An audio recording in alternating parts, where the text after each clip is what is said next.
Oi pessoal, sou a Carol Duval, estou aqui com Janaína e Tina, do Instituto Leblum. Janaína é a nossa psicóloga, Tina é a primeira mãe do nosso projeto e a gente está aqui para falar com o Ahmed, da Pediatherapies, sobre um projeto super legal que eles já fazem lá e que a gente vai fazer uma parceria. Vamos explodir esse negócio. Essa é a ideia. Essa é a ideia. Conta um pouquinho pra gente de você, da Pediatherapies e como que é esse projeto. Bom, perfeito. Primeiramente, na verdade, eu queria manifestar que eu estou realmente muito contente de estar aqui com vocês. Eu realmente não conhecia o projeto, aí ontem acabei tendo um contato, me aproximei e tal, e comecei a ouvir e achei incrível. Eu já imaginava que existissem projetos dessa linha aí, mas ter tido contato mesmo foi realmente muito legal. Então, estou honrado de estar aqui com vocês. De verdade, achei sensacional. Bom, vou falar um pouquinho sobre mim então, tá bom? Eu sou psicólogo então, né? E desde quando eu comecei a minha carreira, ainda como estagiário, eu comecei na ecoterapia, vocês devem conhecer, né? E na ecoterapia eu já tinha uma sensibilidade em relação às famílias, né? E uma coisa que me tocou bastante foi um dia que eu cheguei para uma das mães e comecei a perguntar como ela estava, né? Eu normalmente perguntava do paciente e tal, mas teve um dia que eu cheguei e quis saber como ela estava. E perguntei, e aí, como que tá sendo as coisas, né? Ela começou a me falar da criança, eu fui e joguei de novo para ela. E foi legal porque ela começou a se abrir de forma gradativa, começou a se abrir. E ela me trouxe a perspectiva de que ela estudava e parou e começou a me relatar um pouco sobre a vida. Mas assim, eu fui despretensioso também, né? Aí depois de um tempo, eu voltei a falar com essa mãe e ela veio me contar toda eufórica que ela começou a estudar de novo. Então ela voltou assim para a faculdade somente por uma pergunta assim que eu fui despretensioso e comecei a investigar para ela, né? Eu realmente desbloqueei a questão do filho e fui para ela. Bom, isso foi realmente muito legal, né? É uma coisa assim que eu já tinha uma sensibilidade. Aí, bom, alguns anos depois, então, eu entrei numa empresa que chama Pediatherapies, né? Como você já apresentou. E nessa empresa eu estou mediando um projeto que é realmente muito legal. Então foi uma ideia minha que eu estou fazendo a mediação também. É justamente uma roda de conversa entre as famílias.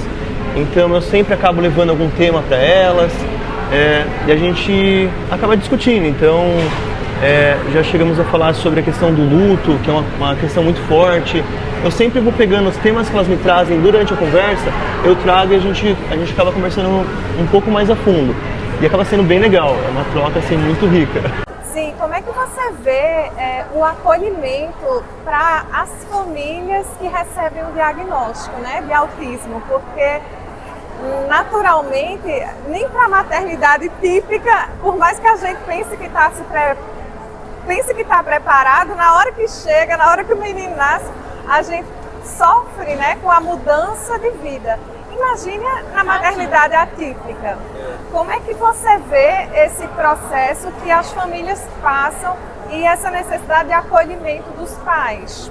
Olha, o que a Marli falou, inclusive, na palestra agora, no debate que tiveram ali, eu achei realmente muito forte, né? Ela passou 2 anos sem entender o diagnóstico ainda.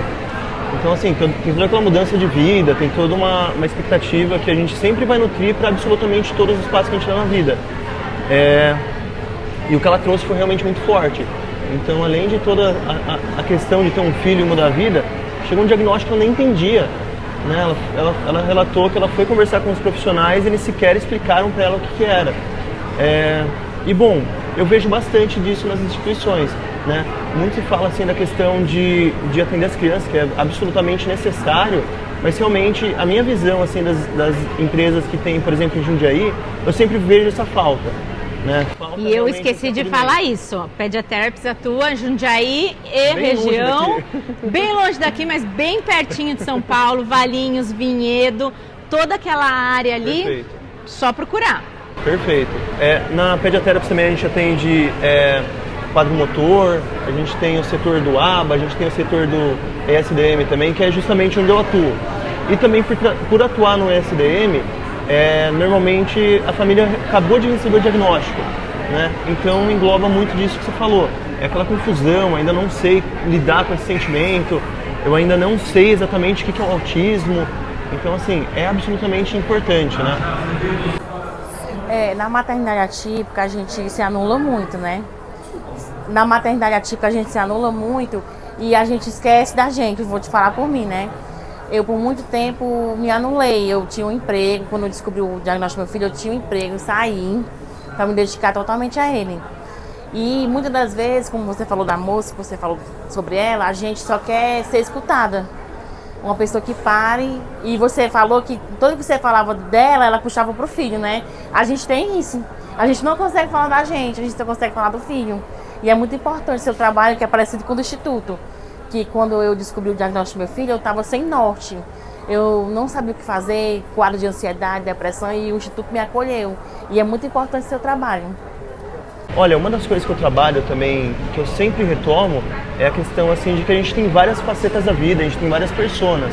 Então, por exemplo, tem um eu terapeuta ali, que é o que elas normalmente me conhecem, né, pensando nas mães. Então tem um eu só que é a mãe, é só um fragmento da vida dela, é só uma parte da vida. Mas ela também é mulher, ela também é profissional, ela também é várias outras coisas. Esposa, né? Às vezes mãe também de outra criança. Exato, mas é uma fala assim muito, é legítimo, né? Elas falam que, pô, toma todo o meu tempo, mas né, vamos tentar resgatar um pouquinho do restante. E trabalhar em grupo eu acho super legal, porque assim, a minha ideia, né, de fazer a roda de conversa, eu gosto muito assim do dia que eu chego, faço a abertura e depois encerro. E acabou, né? Porque ali eu só quero mediar justamente para que elas realmente se lidem. Mas eu acho muito interessante, por exemplo, quando eu vou falar sobre essa questão de um resgatar do eu, né, e começar a fazer algumas coisas por si, é que eventualmente alguma mãe está encontrando dificuldade em pensar em estratégias de como eu vou fazer isso daí, e sempre vem uma outra mãe, olha, eu faço isso, eu faço aquilo, então em tal momento do meu dia eu chamo fulano para olhar um pouco criança para eu poder fazer tal coisa, aí outra mãe lá do outro lado, ah, legal e tal, quando eu estou aqui também na Pediatrics eu acabo fazendo alguma atividade, então assim, é muito legal essa troca que ocorre no grupo, pensando nesse resgate de si. Agora, sabe? qual que é a importância de ter um psicólogo nessas rodas de conversa? Bom, vamos... Hoje eu só estou jogando as perguntas difíceis aqui. Olha, existem algumas modalidades de trabalhar com grupo. Você pode fazer realmente um grupo terapêutico, que é justamente o que você faz, assim, que é incrível. E que eventualmente eu vou fazendo eu retomo para isso. Né? O psicólogo ele vai trabalhar com as questões emocionais das pessoas, né? Ele vai realmente observar. Olha, eu sempre observo assim, a criança como sendo... eu nunca vou atuar de forma focal, eu sempre vou pensar em todo o complexo que está em torno da criança. Então tem a família, tem os terapeutas também que englobam isso. Então eu acho que a psicologia, ela traz justamente essa sensibilidade para olhar um pouco além. Quando a roda está só indo, normalmente as famílias voltam a falar das crianças. Tem dia que só fala das crianças. E beleza, né? A gente adora dar uma fuga, né? Mas com a psicologia a gente realmente consegue fazer um resgate de elementos da pessoa, sabe? E sempre surge alguma questão emocional também, porque nem todas as rodas de conversa são boas, né? A gente fala aqui sorrindo e tal, da importância, que é muito legal, mas eventualmente se evidencia coisas muito difíceis. Como é que você pode orientar uma mãe que esteja passando por dificuldades emocionais? Quais são, assim, os sinais que ela pode perceber nela mesma, na rotina, que ela está precisando de ajuda? Olha, isso que você disse, né, que a gente acaba realmente assumindo muito uma única postura, já é um ótimo sinal. Né? Então, assim, se a pessoa já não está mais sentindo muitos prazeres na vida, se a pessoa não está encontrando tempo para realmente exercer outros âmbitos da vida, tem uma analogia que é super legal, né? Sei lá, num voo, você não vai pegar a máscara ali, na emergência no voo. Você não vai pegar a máscara e colocar na criança. Primeiro você vai colocar em si, depois na criança. Mas tem também essa perspectiva, né? De que para cuidar você precisa estar bem. Mas o fato de estar bem por si só já é muito importante. Né? Isso daí já é um ponto. Então são dois fatores distintos. Mas se a pessoa ela realmente vê que ela não está conseguindo, né, nutrir as outras pessoas, no caso, então eu, esposa, amiga, filha, né, enfim, já é um ótimo indício, sabe?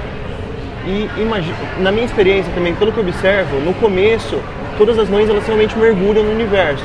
Então no começo realmente é basicamente mãe, é isso que vive, e é uma ansiedade muito grande, é uma pressão muito grande, mas talvez seja esse o momento de começar a desacelerar também. Olhando de fora as coisas ficam mais claras. Se a gente está simplesmente mergulhado num problema, é um pouco difícil mesmo de ter uma clareza, de conseguir elaborar aquilo. Quais são as outras outras, puxar mais uma pergunta, quais são as outras formas de ajuda que a mãe pode ter? Porque a gente pensa sempre no pai que era para ajudar, não só ajudar, né? Cumprir o seu papel, Exato. porque eu acho que o pai não é São os dois, ajudante. O pai é corresponsável pela criança. Então, vamos começar a partir desse ponto, né? Entendendo que o pai é tão responsável quanto a mãe. Mas, além do pai, como é que a mãe pode obter outros pontos de ajuda? Na família, talvez? O que é que você poderia orientar? Olha, quanto a isso, eu vou até trazer um dado interessante aí. A minha ideia era realmente fazer uma roda de conversa não de mães, mas de cuidadores, de pais e cuidadores, né? Surgiu com esse nome aí, mas só tem mães, de fato. Eventualmente eu trabalho também essa questão, enfim, social e política, que realmente a mulher acaba tendo todo esse tipo de cuidado, de responsabilidade. Mas bom, uma das coisas que a gente sempre trabalha é justamente estabelecer laços, né? Então, às vezes, entre elas, tem dia que eu acho muito legal que uma das mães vai e pega a criança da outra para que ela possa fazer uma coisa. Então, eu sempre tento fortalecer os laços também nesses projetos, sabe? Então, o fato de elas estarem conversando já é muito importante para que possa haver também esse momento, né? De elas realmente saírem, de elas fazerem alguma coisa por si, porque nem todas elas têm uma família, às vezes, para deixar. E quando a mãe não aceita ajuda? A gente tenta e fala, procura, eu tô aqui para te ajudar, eu tô vendo que você não tá dando conta, que você não tá aceitando. Como que eu ajudo uma pessoa que não aceita ajuda? Em que situação? Não, por exemplo, me fala, você precisa...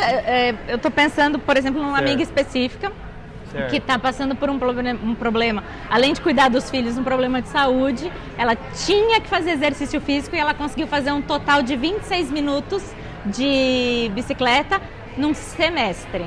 Certo. E eu chego para ela e falo, amor, deixa os meninos comigo uma tarde. Você precisa de ajuda? Eu busco na escola. Eu falo, não, eu dou conta. Aquela coisa de super-herói, sabe? Eu não posso pedir ajuda, eu tenho que resolver tudo sozinha. E você vê que ela está se afundando na areia movediça e a gente não consegue ajudar. Olha, isso é realmente muito forte e é uma questão que às vezes é estrutural dela, sabe? De não... É estrutural. Eu não posso pedir ajuda, mas... Talvez na infância dela isso daí foi realmente muito marcante. Mas como que eu efetivamente ajudo? Mas olha, uma forma muito legal de você fazer tem uma ferramenta da psicologia. Você é TCC ou não? Não. Tá. Mas tem uma ferramenta que é o diálogo socrático, que é realmente levantar questões ao invés de afirmar, você precisa de ajuda. Né? Você pode levantar algumas perguntas, olha, e por que não, né? Por que eu não posso passar um tempinho aqui com a criança? Então, em forma de pergunta, talvez ela elabore um pouco melhor, porque talvez ela esteja muito na defensiva, né? Ou talvez em negação de que ela esteja precisando de ajuda. Uma forma muito interessante de você lidar com isso talvez seja por meio de perguntas, tá? Mudar um pouco a abordagem, mudar um pouco a sua estratégia. E uma coisa boa também é a gente estar com essas conversas com as mães e numa conversa mesmo a gente fazer a mãe perceber que não existe a super-herói. Não, cada um aqui é um ser humano com dificuldades e limitações. Então, se a gente se enxerga também como ser humano, a gente está abrindo possibilidades para receber ajuda, para entender e respeitar os nossos limites. Olha, na minha experiência, né, com as mães que eu atuo lá na Pediatherapies, elas nem gostam desse termo, né? Super-heroína, Mulher Maravilha. Exatamente. Não, ser humano, Mãe guerreira. Mãe guerreira. Não sei se na experiência Eu não sei de qual que é vocês pior, também mãe vai. guerreira ou mãezinha. Mãezinha. Vamos abolir esses termos, né? Nossa, eu não sei qual que é pior. Ô Ele falou mãezinha. na questão das rodas de conversa, sobre o compartilhar, né? Que uma vai compartilhando sua vivência e vai contando suas experiências, né? E vão aprendendo com as outras. É a primeira vez que eu viajo e deixo meu filho de 4 anos, né? E eu não queria vir, mas a Lídia falou, olha, a minha primeira viagem foi difícil, mas eu consegui, já fiz outras, e isso me incentivou, né? Então é muito importante quando há essa troca de experiência, porque uma vai incentivando a outra. Olha, por isso que eu falo, eu acho muito legal quando eu faço abertura e encerramento. Se só as mães irem, flui muito bem. É mais ou menos esse o meu objetivo. Eventualmente eu quero fazer uma coisa terapêutica, a gente vai buscar um tema que seja pertinente, sempre vai surgir uma angústia muito dolorosa, né? Por isso que também que é importante a presença do psicólogo, mas o meu objetivo é esse, sabe? Quando as mães se conversam e vão... É a questão do grupo, né? Isso daí é realmente muito importante. Às vezes uma mãe está numa fase que outra já passou. Muito legal. Mas você tem... Nosso público são mães, pais, que não puderam vir. O que você pode falar para eles, uma mensagem final? Olha, na minha experiência, o que eu acho realmente muito importante é esse resgate de si, sabe?